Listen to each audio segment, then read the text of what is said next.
Hi, I'm Russ Jeffers from MobileBurn.com, and here I've got the LG GD900 Crystal. It's the first device on the market with a transparent keypad, so I'm just going to quickly unbox it for you and take a look. I've got a little list of things it's got here: 3-inch WVGA screen, 8-megapixel camera, Wi-Fi and HSDPA. This is the device itself on top here with a little transparent piece of packaging there.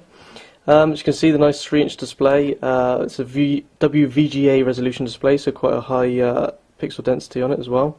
And you can see the keypad is completely transparent. You can see right the way through. So you can see what else we've got in the box before we look at that. Starting off with this, which is the charger, the micro USB charger. As you can see, a little micro USB plug there. Goes straight into the side of the device at the top. We've got a set of headphones as well. There's no audio port on the LG GD900, so instead we've got this adapter which goes from the micro USB port here to 3.5mm headphone adapter, and that's also got a microphone and a call, answer and end button there on it as well. In with that we've got the actual headphones themselves, which have got the 3.5mm usual connection that most headphones have, so you can plug that straight into the adapter or use whatever headphones you've got as well with the microphone. And as you can see, they're pretty decent looking set of headphones. Stay well in your ears, and if not, there's a couple of different sized earbuds as well for different sized ears, which is quite handy. We've also got the battery. It's a little 1000 milliamp hour battery in there, and that just pops straight in the back of the phone. If we just pop this back cover off, as you can see, it's sort of semi-transparent, little gradient on it, and we can just pop the battery straight in the back there. If we just grab a SIM card first though, and we'll stick that just up in here. It's sort of a spring-loaded thing on this one, so you clip it in like that, and then we can shove the battery on in. And once we pop the back cover on, you're able to see that we can still see the battery through the back cover until we actually slide open the keypad, and then it sort of hides it a bit.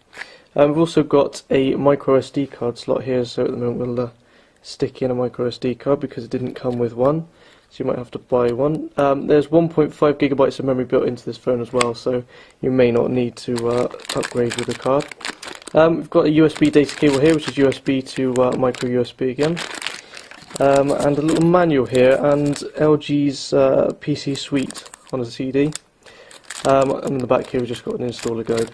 So we'll just take a quick look at the device. As I say, quite a nice decent sized display. If it was just a full touchscreen then it would be maybe a little bit small, but luckily we have the keypad as well for text entry.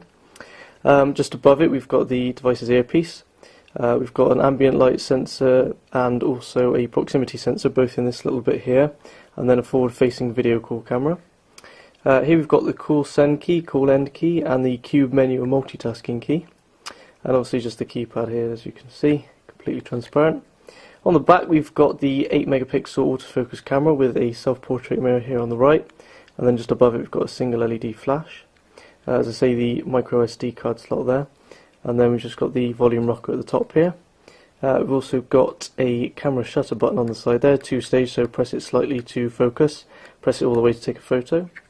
And on this side we've just got the micro USB port here, which is used for charging data and the headphones.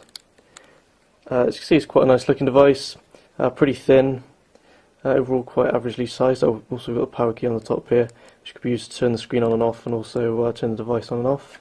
And of course nothing on the bottom except the release for the rear cover there.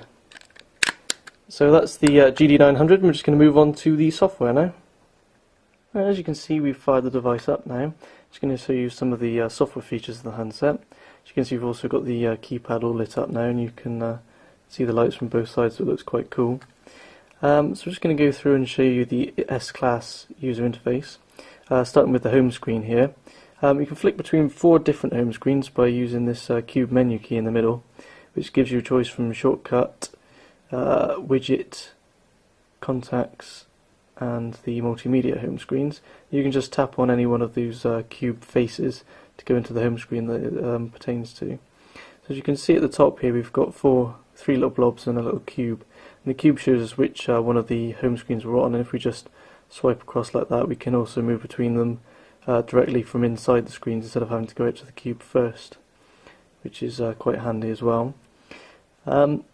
So this is the shortcuts screen, as you can see here. We've got 9 different shortcuts. These are all user configurable, so you can change those just by pressing and holding on one of them there. You can see we can just say delete the gallery and then go into and find a new one that we want to put on. So I'm just going to chuck the gallery back up there so we can find it later on. You just hit it there and then come back out. And there it is, back on the main screen again. We just go to OK at the top here, and there we go. There's also 4 shortcuts along the bottom. These aren't user configurable. And we've got the menu icon down the bottom here, then messaging, which is for SMS, then the contacts menu and the dialer. So those 4, no matter which screen you're in, they're always there. So you've always got access to those 4 different items.